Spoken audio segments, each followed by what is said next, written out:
Hello everybody, and just here, and welcome back to Ancient Magus Bride, Mahoutsukai and Yome Season 2, Episode 19. I'm watching it right after having seen Episode 18, because I need to know what happens to Philomela. Previous episode, what happened exactly in the previous episode? Chise got a little bit of insight into Lucy's memories. We now know that it was the werewolves who were responsible for the Webster massacre. We know that Isaac was also there. We know that little Lucy apologizing somehow pisses off big Lucy. I don't quite know what's the deal with that, but it might be relevant in the future. We have also learned a little bit about curses. We know that curses are there are like three kinds of curses, two kinds of curses really.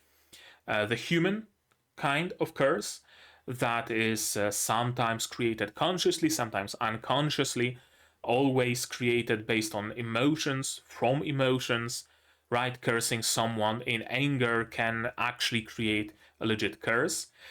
And you don't even need to have any sort of magic to curse someone, because it also works just psychologically. You tell someone that they are cursed, that you curse them, and they start believing in it, consciously or subconsciously, and that alone becomes a self-fulfilling prophecy, essentially.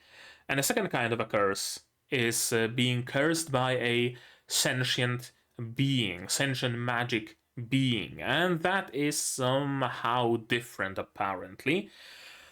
And that is what happened to Chise. But her curse is not spreading, it's actually fairly calm, not quite dormant, but it's not getting worse, so that's good.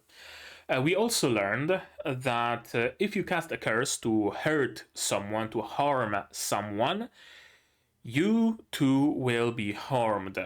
What goes around comes around. You can't just curse people willy-nilly. And that connects with Philomela. With Philomela hurting with her bandaged up arms, because she's been cursing so many students with the Cartaphilus testament, which we now have a direct confirmation that she's using it, that it just rebounded onto herself. And that's why she's suffering so much. Eventually, she broke. Before that, Chise made the Thurisaz amulets for each of her friends, including Rian, including Philomela. She gave Rian's amulet to Isaac so that he can pass it on. Rian went to visit Philomela, and Chise gave Philomela's amulet to Alcyon so that she can pass it on to Philomela. She did. When Philomela was feeling especially foul, Philomela swallowed it whole. She didn't wear it, she didn't do anything with it, she just fucking swallowed it, because she desires magic. She desires mana. She has been possessed by the spirit of Cartaphilus, essentially. After swallowing that amulet, she grabbed the Cartaphilus testament from within Alcyon. It seems like Alcyon can also be a portable storage. And started growing tentacles. Basically. What's her face? Not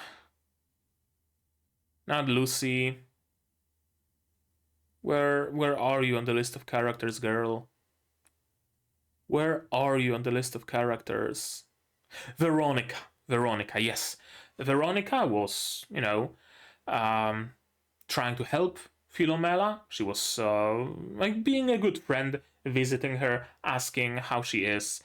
Well, she was bad. She started sprouting tentacles and attacked Veronica, which clears Veronica of any suspicions of being involved in the case.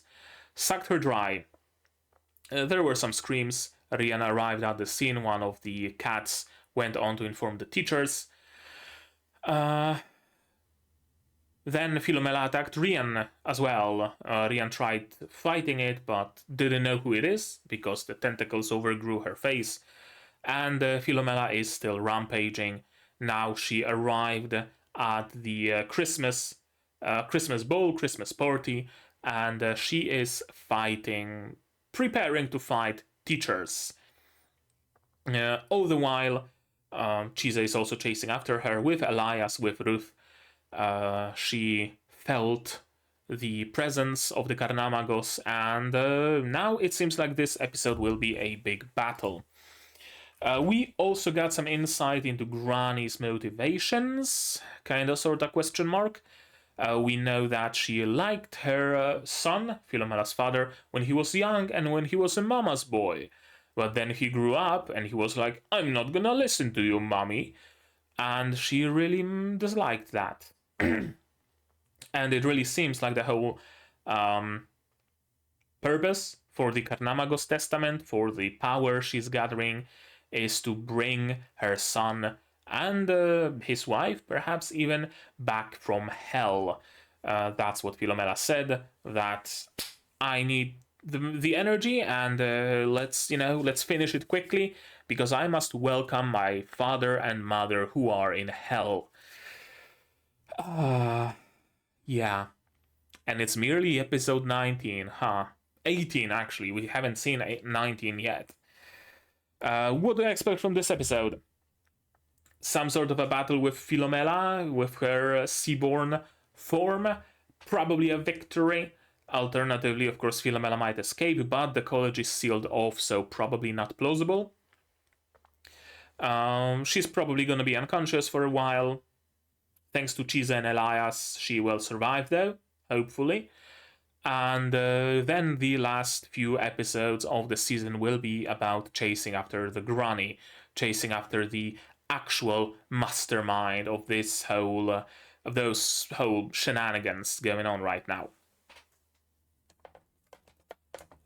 There we go. Forgot to do that for episode 18. Right now though, I guess we should just start watching this episode, right? While the caffeine from my coffee is still working. So to do that, you will need your subs to follow along with me. I'm gonna need my sound to hear what's going on in the show. And I'm gonna have to ask you for support the channel if you want monetarily on Patreon or YouTube down below, or not. Share my content, spread the word, cost nothing, helps a lot. And with that, we can start watching episode 19 of Ancient Magus Bride, Mahoutsukai no Yome, season 2, episode 19 in 3, 2, 1, go. This is outside of the college.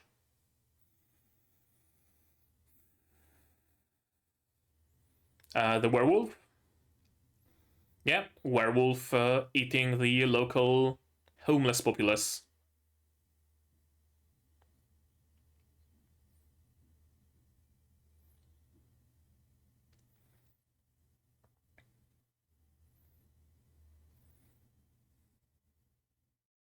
Or not. We don't know what she's doing, actually.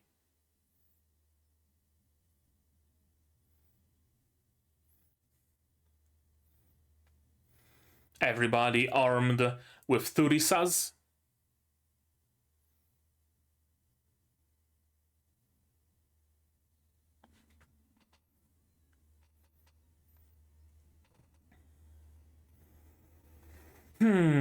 Any new details in the opening?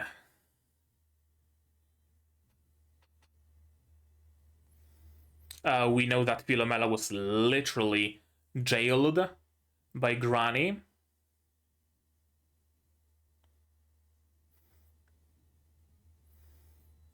And yeah, the potpourri kind of frees her. Perhaps Philomela will get another potpourri from Chise. Or maybe they will finally make one together.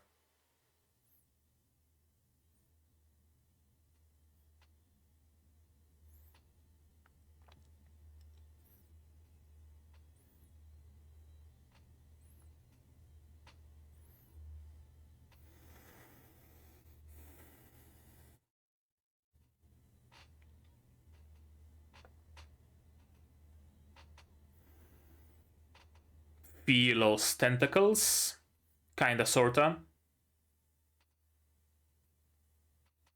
Ah.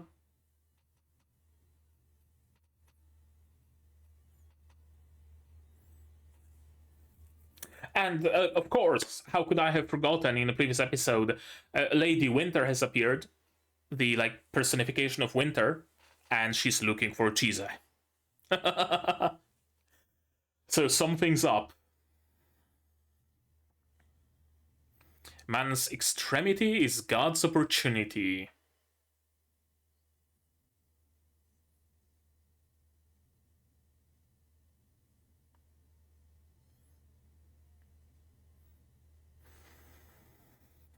At Granny's behest.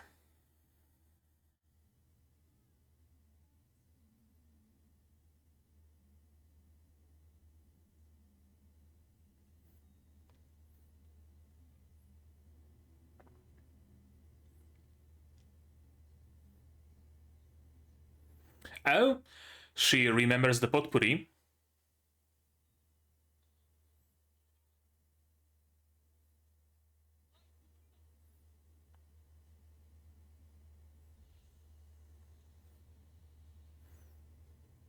Therisas.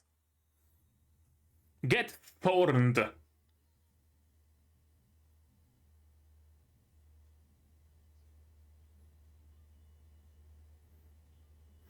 I mean, yeah, she's wearing the ribbons.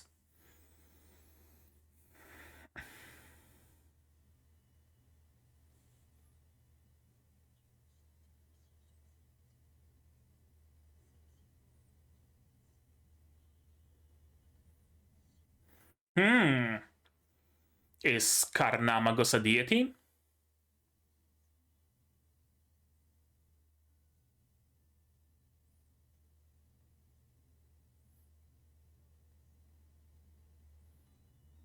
You better not kill the cat. Oh, she's actually opening the college.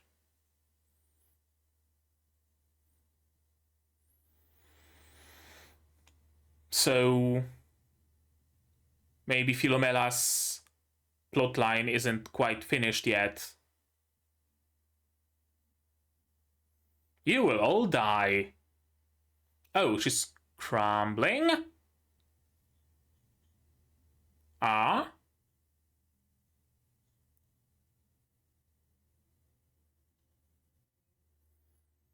And who are you? A werebear?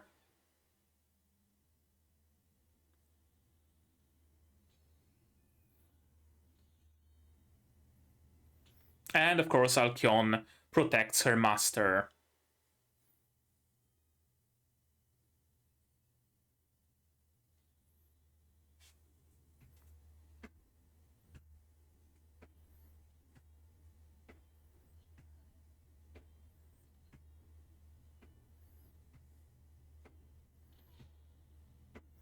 And the werewolf. Sure, everybody's here. Just a big one big FFA. And Lucy's joining the brawl.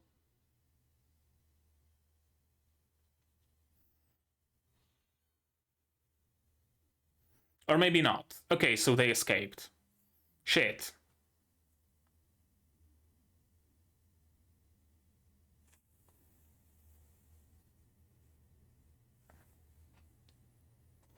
And here I thought that we're gonna save Philomela and then go after Granny.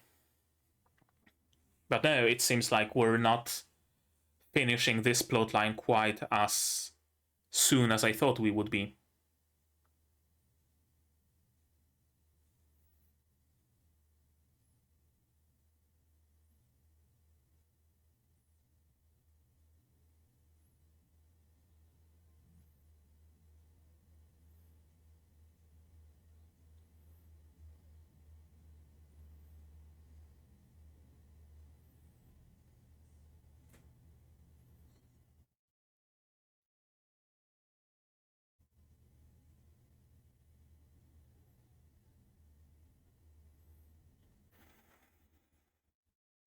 I mean, if anybody would be safe, it would be them. For different reasons, though.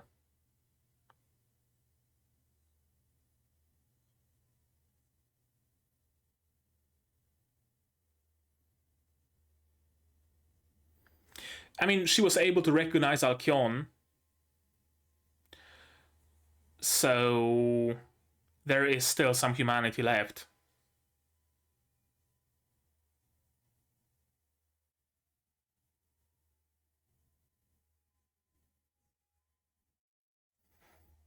And for its students.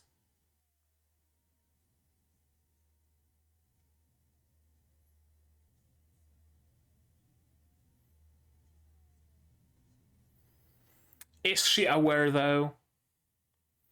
That's also a question. And yeah, trolley problem, right?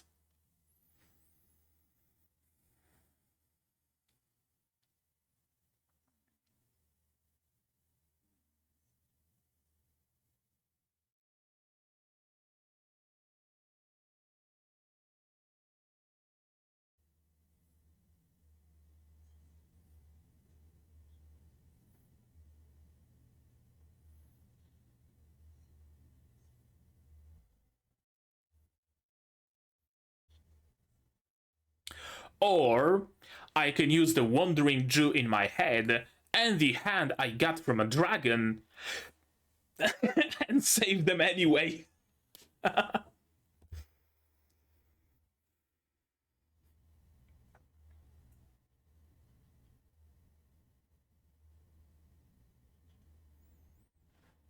She's my friend. Yeah, I can't just leave her alone. What say you, Elias?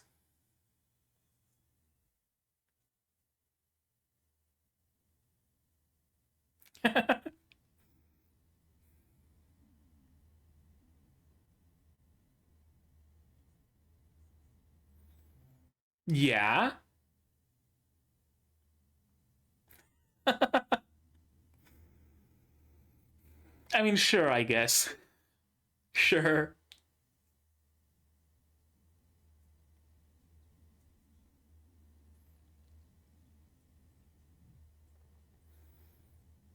Yeah, we're not sorcerers. We're mages. We don't exactly play by the same rules, do we?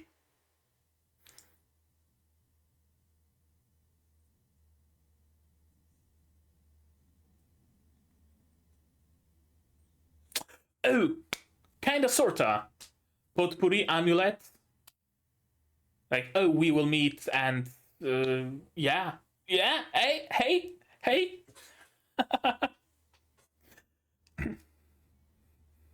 Magic bullshit go. We're not bound by sorcery rules. Sorcery.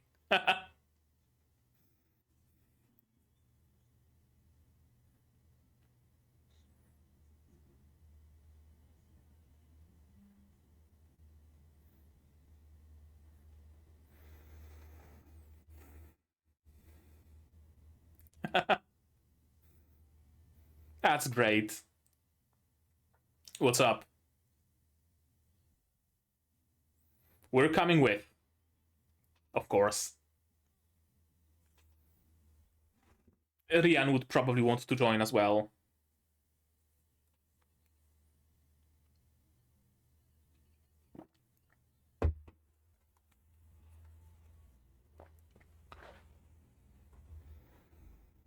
Yeah, venting buddies. Peer pressure.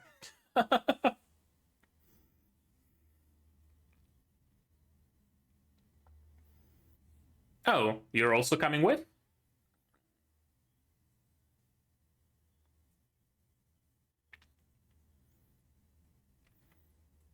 There we go. Pepperoni's joining the team.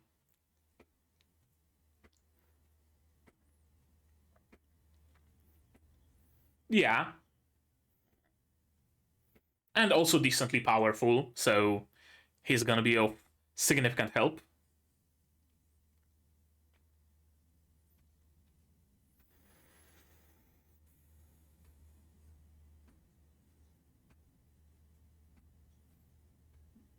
I hope you remember my classes. What you chanting, Chise? Or are you speaking to Cartaphilus? No, calling upon the dragon. That also works.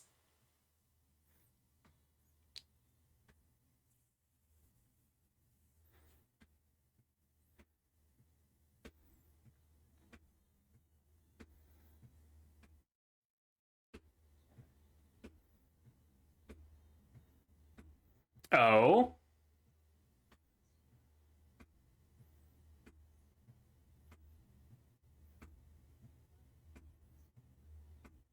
Dragon Eyes? Dragon Eyes. Is it bad, though? Too late. Already whisked away. Yes! She's a very special mage, let's just say. Half dragon, half Drew, half mage. She's a person and a half.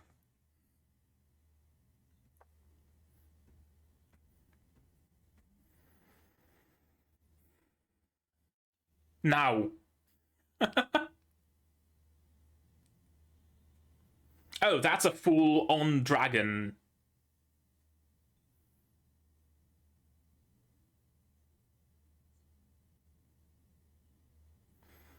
Is that Chise or is that someone from Lindelland?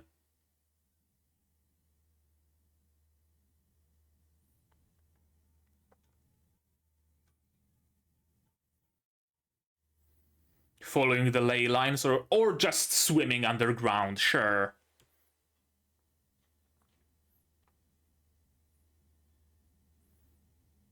So did Chise just take the red dragon form? Is that it? Okay, she's shedding her tentacles. She's gonna be a little bit easier to deal with.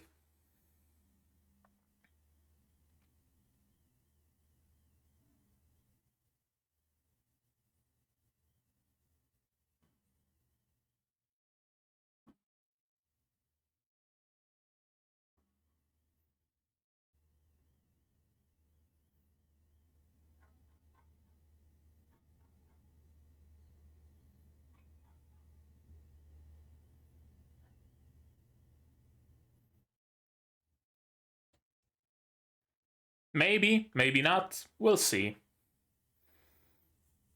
Also, Granny's probably just summoning your father.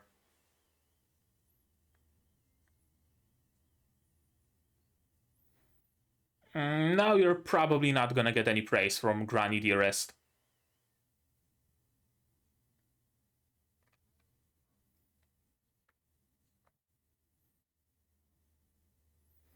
Back to the prison cell.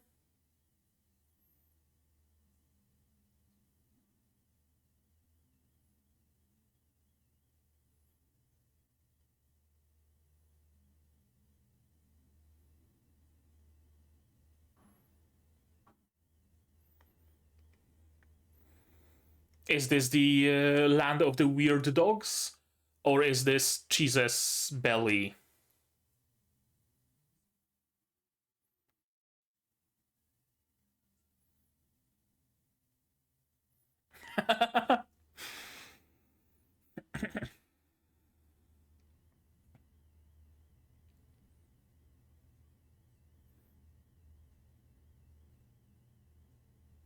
Inside of Chise. Oh, inside of Elias. Okay.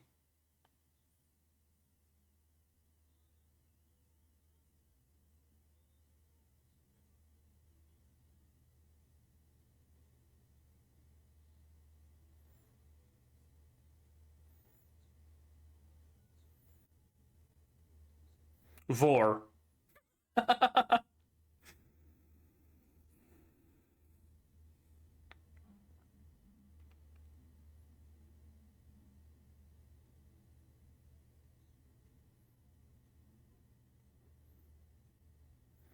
Yeah.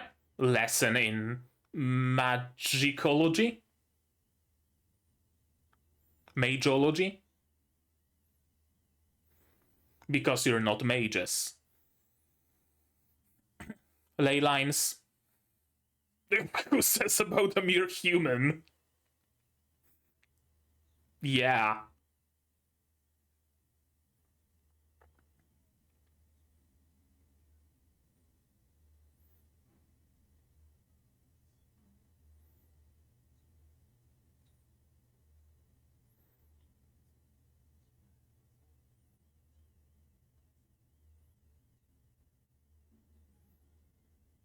Yeah.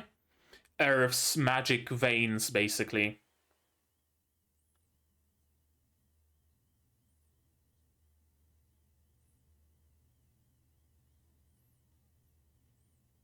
Ah?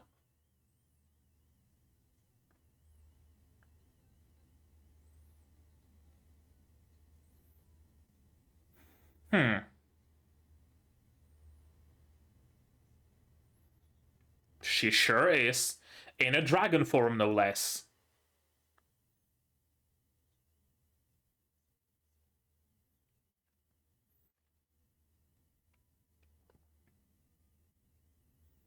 Dragons.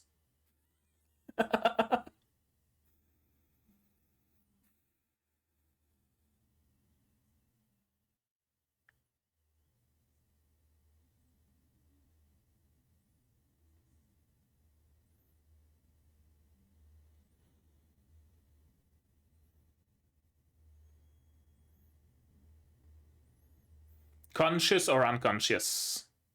Conscious. That's good. That's already half a success. Still dragon eyes, though. Okay, no longer. Elias? You can... Oh! Lady Winter is here.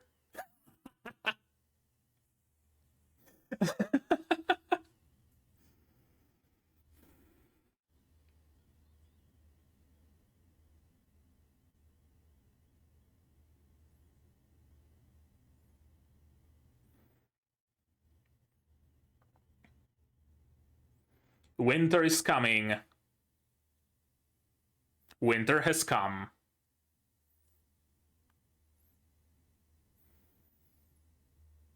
Why does she owe an offering to you?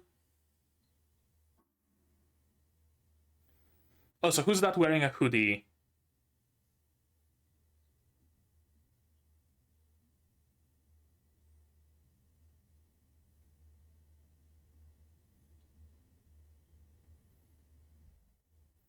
Yeah, you don't look at her.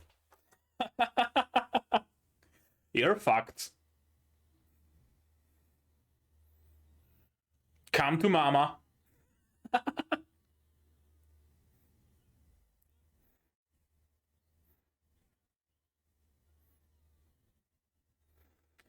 The one wearing a hoodie is... Could he be one of the Farars? Both? Unlikely. Your father is probably the most you can hope for.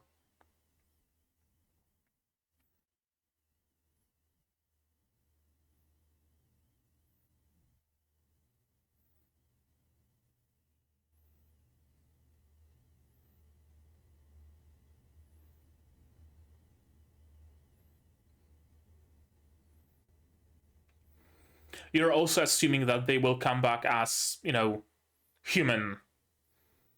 And not a pair of ghouls or otherwise undead under Granny's control.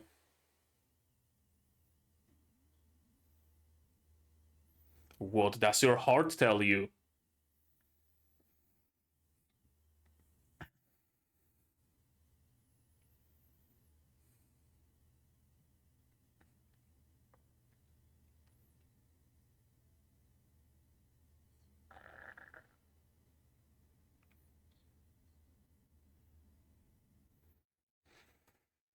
But what, you don't have their faces recorded either?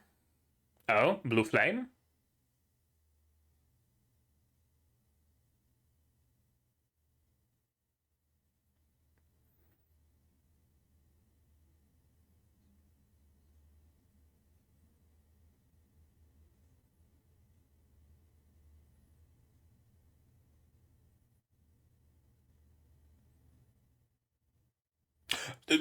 What?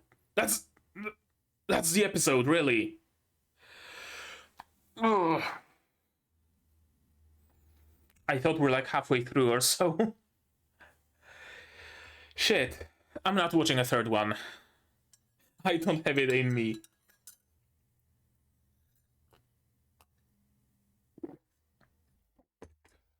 Tomorrow, perhaps.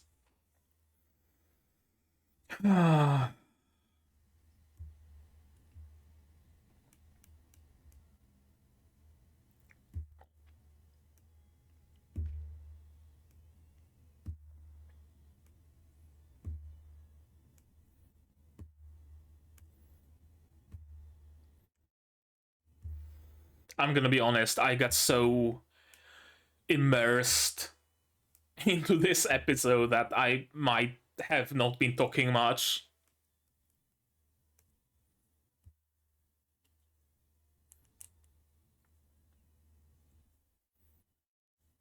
I also went into that like weird state of immersion where I experience everything that's going on, but it doesn't necessarily like stay in my mind. So we're gonna have to watch it again, and I'm gonna have to, stick for a while to each moment. Okay. I'm assuming the next episode will be a bit of a whatchamacallit, not a prequel, a flashback, I guess. Maybe. I know. Right now we're gonna watch this one again, though. That much I do know. Let's see. The homeless populace is dwindling because the werewolf needs to eat. OP. Man's extremity is God's opportunity. What the fuck does it mean? More sinful than Orpheus, who traveled to the underworld to seek his wife. Yep. You did that to yourself just to bring back the dead? Yes and no. She did that because it was Granny's order. And Granny is great at manipulation, so she probably told that, hey, I want to bring your father back. You do this, and we can do that. So Philomela had additional motivation to follow Granny's orders. And you did that to yourself? I don't think Philomela was aware of what's going on. Right? Like, I don't think she knew that she's going to turn into this writhing mass of tentacles or anything of the sort. Interesting. I'd like you to stop closing over the college. Yeah, this is very interesting. Philomela's powers are strong enough to even influence the instructors, to even influence the, teachers of the academy who weren't influenced by the initial burst of Philomela's powers. But Chise's amulets, just like that, no problem. Instantly repelled. She didn't even consciously cast any spell or anything. Just her amulet was enough. Philomela Sargent. She passes through even mental defenses, but not through Thurisaz. And we have no choice but to open the college after all. Incarnate of the moon, one who bears unwanted pity. Yeah, I really thought initially that maybe he, I know who he is, vice principal, something like that. I don't exactly know what his role is. That he is also some sort of a dormant deity or something. That's why he's able to turn into mist and scare Philomela. But no, he's just a werebear. And yeah, that's how you can see that Philomela isn't all lost, right? She hasn't lost her humanity completely. She recognizes Alcyon. She's worried about Alcyon. She sees that Alcyon is badly hurt. Also, Alcyon seems to be like a porcelain doll, right? Completely black void inside and just a shell on the outside. I really like this design. I really like that she's essentially made of porcelain.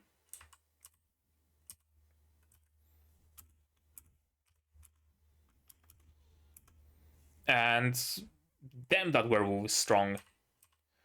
Being able to knock out a werebear. Rian is unfortunately probably not going with us. He's staying at the college.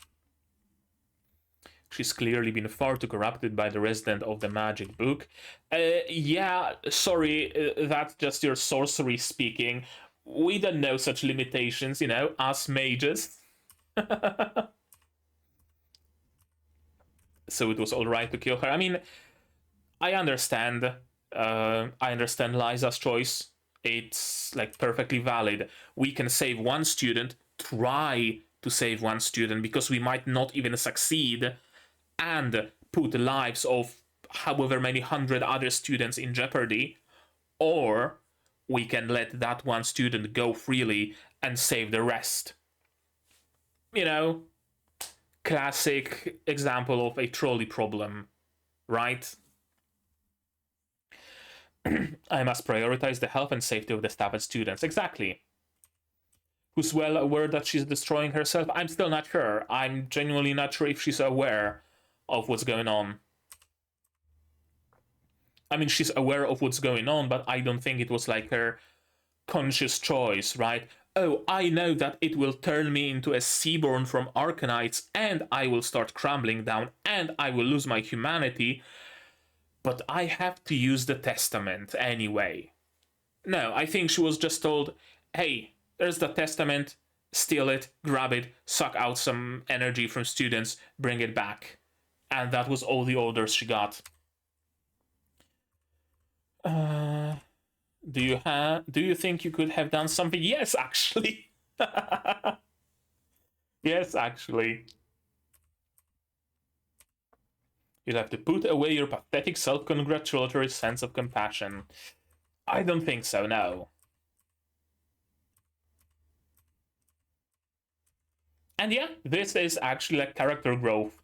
Usually she would just storm off, not even thinking about anything, but no, she stayed. She's thinking of what can be done. She's listening to the input of others. She's not running off. Not yet, at least, because she does run off eventually. The college is a place that raises prospective sorcerers, but what are we? What are we? We ain't sorcerers. We ain't bound by sorcerer rules. We're mages. We work outside of all of this, you know, scheme, of all of those rules. You have a contract. Hey, let's go. That's enough. That's enough of a threat to grasp. We have a reason. We have a purpose. We're simply following the rules. I really like that Pepperoni is coming with us. I really like him as a character.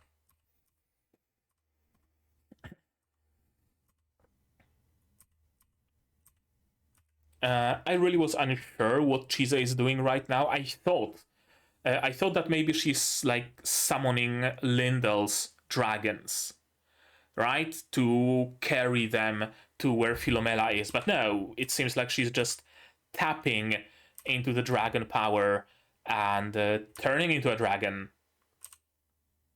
Also this. Children, my brethren, burning in accursed rage, crawl if you cannot fly, go to the bottom, go consuming my path of blood. I thought that this incantation is Chise sending like tiny little drakes all around the world to look for Philomela, to sniff her out and tell her where she is. This, you know, plurality of children kind of threw me off. But apparently this is an incantation to turn into a dragon. And she's gonna carry them with her. And since they are sorcerers, the only way they can get carried with a mage is by getting vored by Elias. That's a mage, yes! That is a mage. There's no way something like that is a mirror mage. Does a mirror mage even exist? Right? That's also a good question. Does a mirror mage exist? Right? Like a mere sorcerer. Okay, sure. They completed a course at the School of Sorcery. They know basic spells. They are a mere sorcerer. There's nothing special about them. But mages? Every mage is special somehow. There is no mere mage. Their magic depends on who they got into contract with, right? Chise has a contract with Ruth and with Cartaphilus and with the Red Dragon. That defines her. What's her face? Alice. Alice has a contract with a will-o-wisp. That defines her, right? If you get a contract with a unicorn, that will define you. If you get a contract with Aerials, that will define you. There's no mere mage. Now, of course, granted, Chise has like 3 contracts already, and the favor of Fairy Queen, and she's a Sleighbag, yada yada yada. So she's a little bit special than special, even. But still. Yule's just around the corner. Boom! Red Dragon.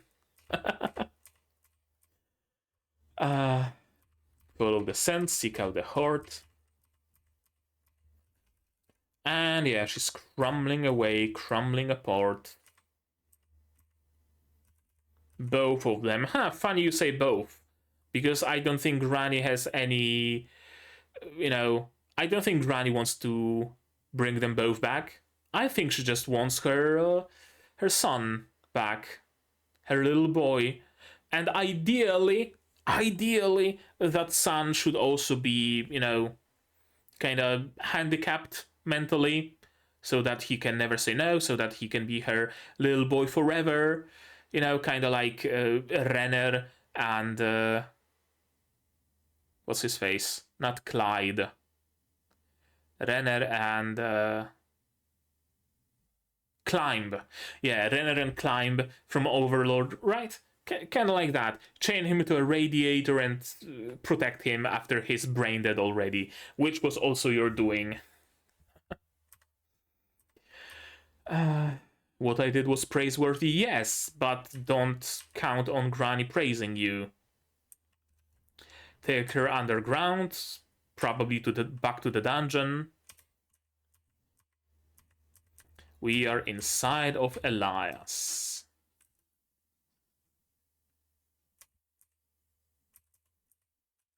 We're on your inside now. She seems to be following her scent through the ley lines. Yeah, basically ley lines.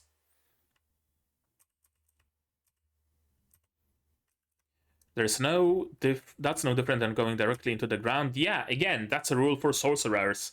We don't abide by sorcerer rules. We are mages, we are magic, we have the favor of friends, of neighbors and whatnot. Worst case scenario, we can call upon the gnomes, give them a lock of our hair, and they will dig out a tunnel for us. Right? Like, that's the level we're working at. We're not bound by sorcery rules.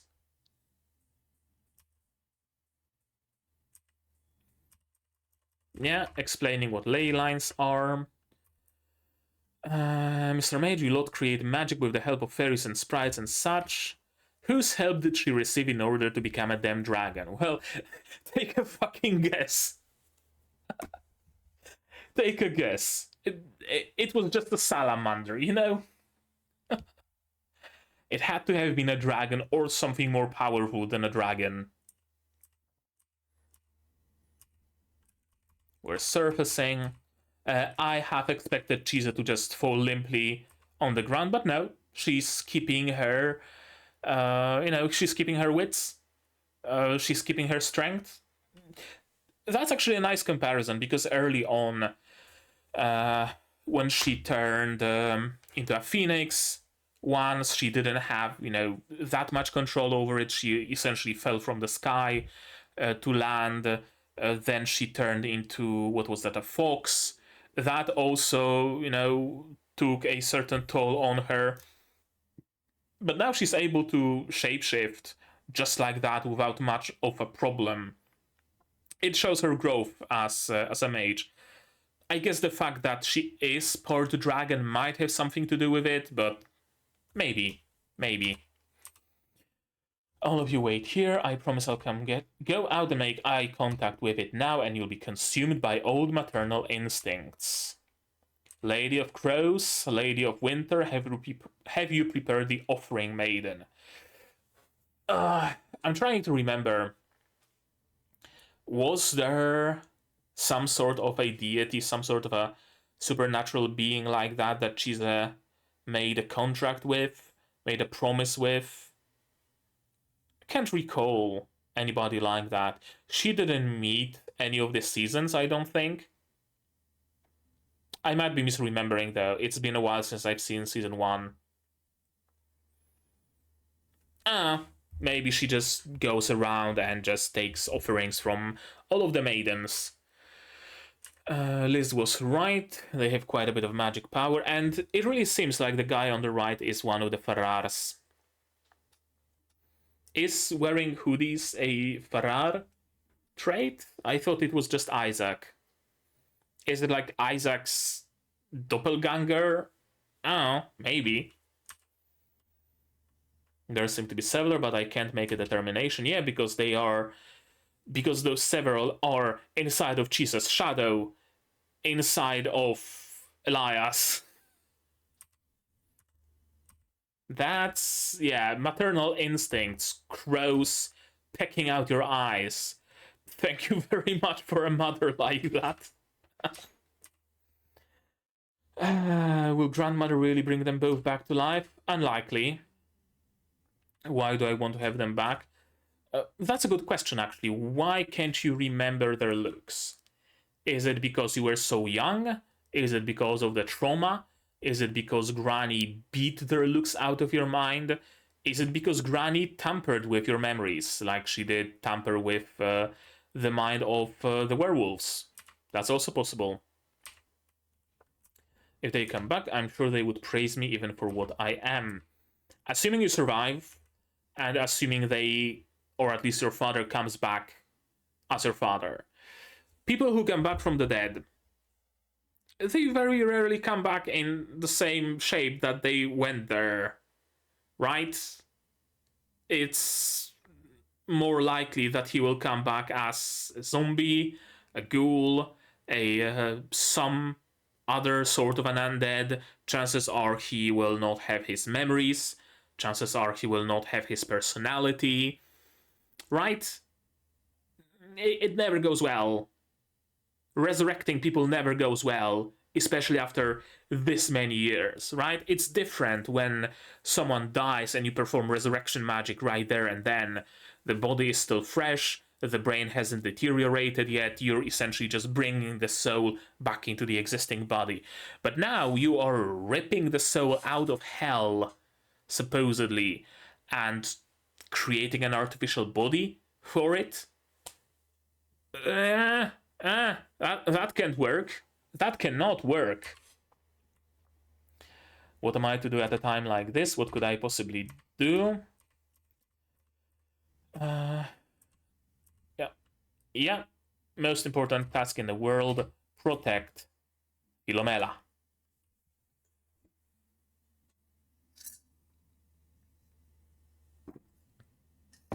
I was hoping that Alcyon will recall one of the talks that she had with Elias, and that will push her in the right direction towards helping Philomela in whatever way she can. Maybe that will happen in the next episode, though. And that's it. And that's it. I really want an episode of this, though. You know, getting outside of the college, walking around the streets of... Where are we? Is it London? Maybe. I think it's London. Yeah, walking the streets of London, hanging around, no magic, no nothing, just, friends going to the Macas and hanging around the,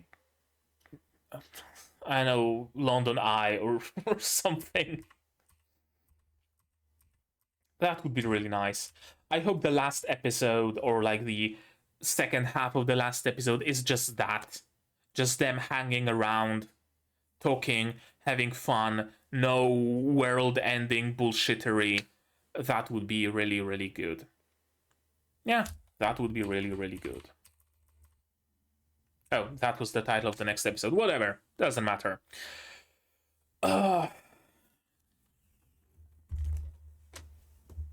Doesn't matter. Right. Another good episode. And another one that ended in a cliffhanger, not cliffhanger, kind of sort of thing. Not directly a cliffhanger, but really makes me want to watch another one. Yeah, that's not plausible, I don't think, though. 2 episodes a day, I can record. 3 or 4, that's a little bit too much. What was I? Oh, right. At the end of the episode, I mentioned that, no world-ending scenarios, right? And I realized that one of the reasons why I like the story so much is because there is no world-ending scenario. Right? Like, we're not trying to stop Jormungandr from poisoning the Tree of Life. We're not trying to prevent the Ragnarok. We're not trying to stop Tuatha the Danann from invading the world, right? None of that. All of the stories are incredibly personal. All of the villains are personally connected, deeply connected to our characters. I really, really like that. Very often, most often actually, stakes are, oh, there is a secret organization that wants to destroy the world, and we, the students at the Magical Academy of London, are the only ones who can stop them, because the main character is a boy who has the Sword of Gods in his chest, or whatever kind of bullshit. Right? You know what I'm talking about. Magical Academy shows all pretty much go the same exact way. Not the case here. Because, like, even if Granny succeeds, right? Nobody stops her. Granny succeeds. She summons Philomela's father. Alright. Cool. She got what she wanted. Whatever shape that father will take. There aren't any, like, far-reaching consequences. It's not going to bring upon a meteorite onto the village. It's not going to summon the Elder Gods. No, she's just summoning a dead person. Philomela might die, sure. But it's like a casualty of 1 at most. And yet, we want to stop Granny. We don't want her to succeed. Because the story is personal, because we want to save Philomela, we want to help her. We want Lucy to get closure. We want Isaac to be able to talk with Philomela, to vent together. We want to know his backstory. We want Rian to make up with her. We want to learn about Veronica, right? We want Chise to have a friend. We don't want to stop Granny because, oh, she will summon Cthulhu. No. We want to stop her for very personal, very selfish even reasons. Right? Like Chise wanted to interfere, wanted to stop Philomela in the Great Hole, despite that probably endangering the rest of the students. That was very selfish. Yes. But that's what makes it real. That's what makes me able to empathize with those characters. It's actually the first time I started noticing the personal versus world-ending story, like separation, division, was in Symphogear. In Symphogear, early seasons the stakes were always very personal, right?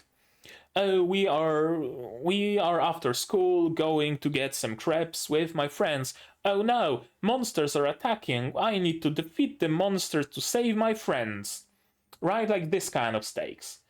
Then it was, oh, the city is in danger. Oh no, I don't want my friends and families of my friends to die, so we need to save the big bad from doing harm to the city. That was very personal, right? And we were shown our main character spending time with her friends, so we could really also grow to like them, grow to care about them. Later seasons of Symphogear was just like fucking flying through space across galaxies, fighting deities on galaxy-ending, reality-ending scales, and sure, it was big and it was grandiose, but I didn't care about that as much as I cared about whether Hibiki will manage to save Miku from the rubble. You know, because that was more personal than whether Hibiki will be able to save the world. So I really like the conflict here, how personal it is. Because ultimately, we could just cut Philomela off, and that's it. That's it. Everybody else can live their lives exactly as they were. Granny succeeds. You know, no biggie. No biggie. Interesting how low the stakes are, and yet how important they feel, isn't it? Yeah, that was a lot talking about the stakes. Other than that, really good episode. I really like that we are getting back, kind of, sorta, the distinction between mages and sorcerers. Because for the longest time recently, it kind of felt like Chise and the sorcerers are just kind of one and the same. Like, Chise's magic is a little bit stronger and she can talk to the neighbors, but that's about like the only difference. They're taking mostly the same classes, they're doing mostly the same things. Oh, she's making an amulet, but it's not really that different than one of the sorcerers making themselves a potpourri or whatever, right? I really like that we bring back the distinction that, okay, sorcerers, they are bound by certain rules, they need to abide by them, it's a science, science has rules. We are mages, though. We can swim through the earth, we can turn into dragons, we can sniff out people's souls. We are not bound by the rules of sorcery. We are bound by our own rules. Sure, contracts need to be respected, promises need to be kept up, whatever, right? But we are not bound by your rules. You can't swim through the limelight? Who said that? A sorcerer or someone? Of course we can. We're mages, for God's sake. It's cool. I really like it. I also really like how Chise is tapping consciously into her dragon powers. This was also very interesting to me, because usually she would use those dragon powers like unknowingly. The dragon would just quickly take her over and grow the arm and stop an enemy attack or something like that, and Chise didn't really have much control over it. Now she consciously went to the dragon for help, for strength, for power, to sniff out Philomela, to get there, to save her. It's cool. It really shows her growth as a character a lot. What else? Another thing I really like is that the gods, deities, all creatures of that sort are still there, still meddling. You could have forgotten about them for a while, that Titania is a character, that Oberon is a character, right? That those people exist. They do. They still do. And Lady Winter really makes herself known. That, yeah, I'm here and I want something from you, Chise. We don't know what that is. We don't know what will Chise give her. Will a lock of her hair suffice? A piece of her magic? Or does she need something more? A drop of blood? I don't know. I don't know. We'll see. We'll see. Depending on how Chise plays her cards, Lady Winter might be an immense help. Right? If anybody just as much as looks at her, they fall dead. So, just bring her into the building and, hey, you know, just saying, we can clear the building from guards really quickly, really efficiently, and really fast. So why not do that? Now, of course, Chise probably would want to avoid bloodshed as much as possible, but it might not always be possible. We already have one victim, although it wasn't due to Chise's actions. He just stupidly looked at an intruder, right? How stupid of him. He should have known. Yeah, good stuff. Good stuff. I also really like the cast we have right now. Lucy, Isaac, and the green hair. What's his face? Zoe and Pepperoni. That's a really cool cast. I was wondering, why are we leaving Rian behind? But I worry that if he joined us, he might have like spoiled the moment a little bit with his awkwardness, with his, you know, I don't know, in general being grumpy and gruff. But the cast we have now, good. Lucy is driven, Isaac is driven, Zoe can be helpful. And Pepperoni is also going to be useful. He's quite a powerful mage. Not as powerful as Sigrid, sure, but still powerful, and he will be an asset. Yeah, I think that's it. I wonder how it's going to end. I really, really, really, really wonder how it's going to end. But yeah, that's going to be it, I guess, from me for today. So maybe you guys now can tell me, what did you think of this episode, my reaction, my theories, stuff like that, all of that in the comments down below. Like this video if you liked it, subscribe to be notified of future releases of not only Ancient Magus Bride, but also Zone 100, Shy, Scythe Paladin, plenty others coming in the future, and the new season is starting, so I'm gonna be watching the new anime coming out next season on live stream, so click the bell somewhere down there to be notified when I go live. Support the channel if you want monetarily on Patreon down below, where for $10 a month you get early access to non-seasonal shows like Magia Record, and for just $1 you get a role on the Discord and a place in the credits. You can also support me directly on YouTube itself via memberships, super thanks, stuff like that. And if you don't want to spend any money whatsoever, you don't have to. Share my content, spread the word, it costs you nothing and helps a lot. Also, join my Discord if you want to talk spoilers and talk about other shows and be notified of new episodes and live streams and stuff like that. It's open, free to everybody, so feel free. But yeah, right now, that's gonna be it from me for today. So as always, you guys do the good stuff, and I'm gonna see you in the next one. Cheers! And here's my wonderful Patreons: QB without a Netic, Survivor, Zayrainer, Akamaster, Dr. Watt, Marsh, Yukala, Fassel, and Hans Peter. And you can join them without having to turn into a dragon.